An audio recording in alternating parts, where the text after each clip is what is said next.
What's going on, everyone? Jeremy here from The Quartering, and it's getting pretty spooky in the comic book industry. Now, for those of you on this channel, or if you've watched other channels like Comics Matter with your boy Zach and similar ones, this is not news to you. When you essentially insult your customers for years, when you place yourself on a hilariously unearned pedestal, you are doomed to fail. You are doomed to be reduced to almost nothing. And that's what comic books seems to have done in like 2 weeks. It's completely collapsing, and they're doubling down, continuing to blame the fans for their awfulness. Now, if you look at Marvel's video here, just as in a perfect jumping off point, the New Warriors currently has 170,000 downvotes. Are you one of those people that downvoted? Boop. I am now. What does Donny Cates say? Now, he is a writer of Thor, Venom, Guardians of the Galaxy, Cosmic Ghost Rider, Thanos, Doctor Strange, God Country, and more. What does he have to say if you disliked that trailer? How about you're an awful toxic person?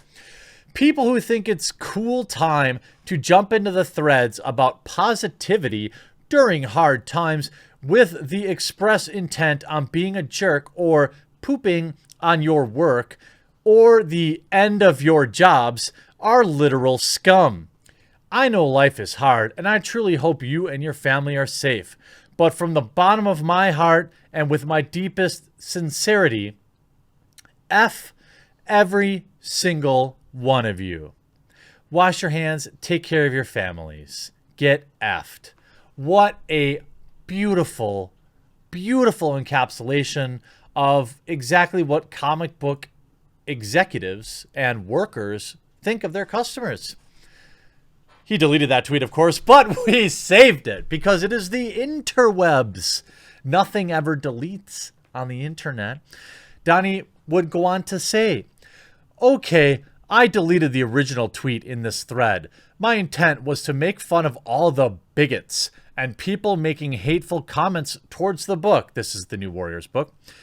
But obviously my intent doesn't matter if my wording was hurtful to say to my non-binary and alphabet friends and fans. Apologies, guys. Guys? That's gendered language. And you can see the original tweet here that's been to my LGBTQ and non-binary friends. Let me say that this tweet was 100% aimed at people who are offended by the inclusive nature of the book itself. No.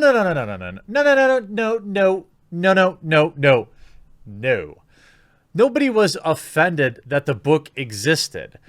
The idea that Marvel would spend valuable resources when the local comic book shop is crumbling on a book that nobody will be able to sell is why people are mad.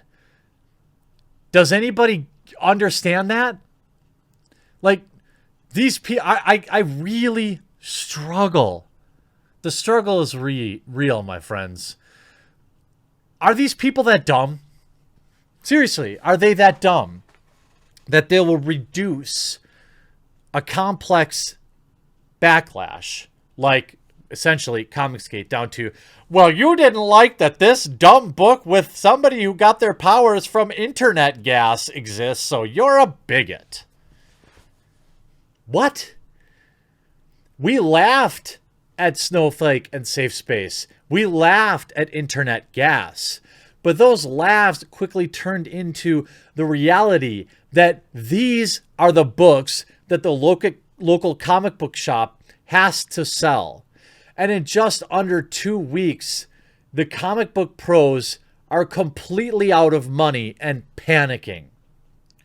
They got the pencils down order just the other day. And here's a perfect example.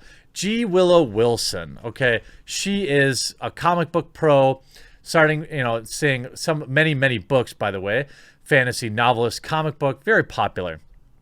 Tweeted out, hey guys, if you are in the comic industry and find yourself suddenly out of work, please drop your Patreon, Cash App, Venmo, Ko-fi, GoFundMe, or whatever else you're trying to survive. 2 weeks and they're out of money. 2 weeks. The industry is crumbled. It will never be the same. 2 weeks is all it took. You mean to tell me that an industry that fell apart in just 2 weeks should be spending time on books that nobody buys? They should be spending time on books that will languish on the shelves of closing comic book shops forever. That's the point, you moron. Not you. Look at all these people posting that they need money. Look at them all. Patreon, GoFundMe's, Patreon, it is just loaded with people asking for money. And I'm not saying you shouldn't support people, but, just like an airplane, secure your own oxygen first. Make sure that you're in a good spot before you worry about helping anyone else. And that includes me. And she put out this email just the other day about the dreaded pencils. Now you can see periodical comics are a unique ecosystem that doesn't resemble anything else in publishing. A very small fraction of sales are digital. True, nobody wants to buy comic books digitally. Most people want the physical object, which is collectible. It isn't collectible anymore, and has aesthetic value. This is in response to, as a reader, I'm honestly really surprised. You'd think that if marketing leaned into some online readership, couldn't skyrocket. Not to mention, y'all already do so much remotely that this should have little impact on your daily job. Of course. You should. And you see, there are exceptions. Miss Marvel, a book nobody wanted in print, did astonishingly well digital. That's because it would never have sold on the comic book shelves. You talk about the dreaded pencils down, but you've got time to retweet Drumpf, don't you? You've got to worry about what Drumpf said. It's Drumpf's fault that you alienated all of your customers and that you called them all evil and that you told us you didn't want money. You told us that you didn't want the wrong people buying your books. But Drumpf, everybody. I mean, I don't know what else to tell you. You have all sorts of people in this industry. How about Viviane Guacamole, artist, author, New York, Vox Media. Hate to do this. I'm unemployed, need money. Get in line. If you look through a lot of this pencils down hashtag, it tells the story. Pencils down to the comic pros that choose the trolls over the real fans. And it shows a picture from Megs Visaggio. This is frustrating. Yeah, nobody wants your crap books. We knew that. Twitter followers don't buy books.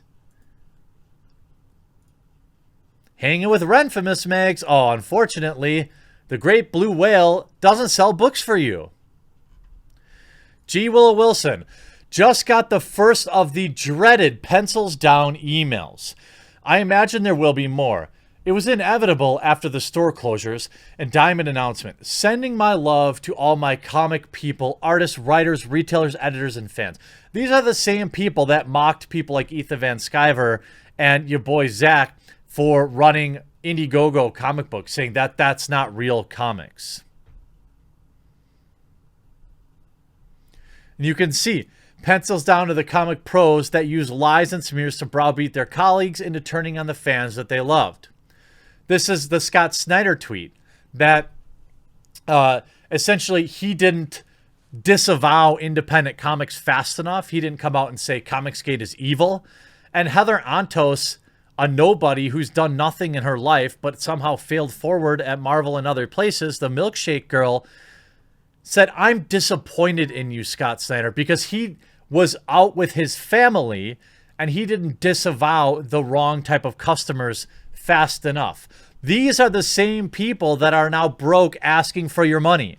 Dan Slott, you want to do something to fix the problem, support diverse creators at the Register when their books come out. This will get it done. July 2015. Heather Antos.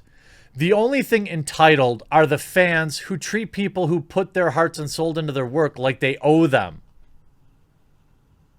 To those of you who in my feed telling me comics is a cushy job for the entitled elite, you could not be more wrong. No one pursues comics for some big paycheck. Bull. Bull. You're joking, right? Being a comic book artist isn't a vow of poverty. But you got your milkshake. To all the comic book creators tweeting hashtag pencils down, I don't know half of you as well as I should have liked, and I like less of you half. I like less than half of you half as well as you deserve. How about Michelle Perez, Comic Book Pro? Richard C. Meyer, a.k.a. the Diversity in Comics guy, he did a 30-minute video about a comic book circular that featured an article of mine. He's a multiple divorcee piece of garbage. He's a war vet, so of course he's a crypto-fascist. Unfortunately, he didn't get blown up. That's Michelle Perez. I mean, this is comic books. Certain people have spent 2 years talking about how I'm a talentless diversity hire. I've been nominated for 2 Eisners, and one of my books is a TV show. Who? Who? Actually, I think that 1,500 plus number includes stuff that still is to be published. What? What? How delusional are these people? Dear SJWs, you're putting your pencils down because you spent years blacklisting successful pros over politics, which cost comic book stores sales they would have had otherwise, which might have helped them survive this situation. I feel bad for local comic shops, but not for you. Here you have Alanis with, make no mistake, even if Drumpf loses, we will remember who supported him. This is a veiled threat liked by Kelly Thompson, Comic Book Pro. Extremely happy that Orson Scott Card's story will not be in the same adventures of Superman as mine. How about Derry? Let me make myself clear. I know that Betty Brightweiser is in Comicsgate. I don't support her work anymore, and I never will support her work again. How about Tess Fowler? Today in Comics Apparently, known Batman writer who supports bigots in a hate movement, as well as, he's talking about Comicsgate, supports that hate movement's apologist, now has a new imprint in DC and is hiring bigots? Lol, I told y'all in 2017 dude was a problem, but oh, he makes Batman comics. These are the people that Marvel and DC catered to. And now pencils down as Ethan Van Sciver has raked in about $1 million producing his comics on Indiegogo, and Richard C. Meyer is probably close to $1 million as well. Comics will never be the same, and it will be, quite honestly, hilarious to watch them realize it. Something that we've known for years. Hope you enjoyed this video. We'll talk to you again real soon.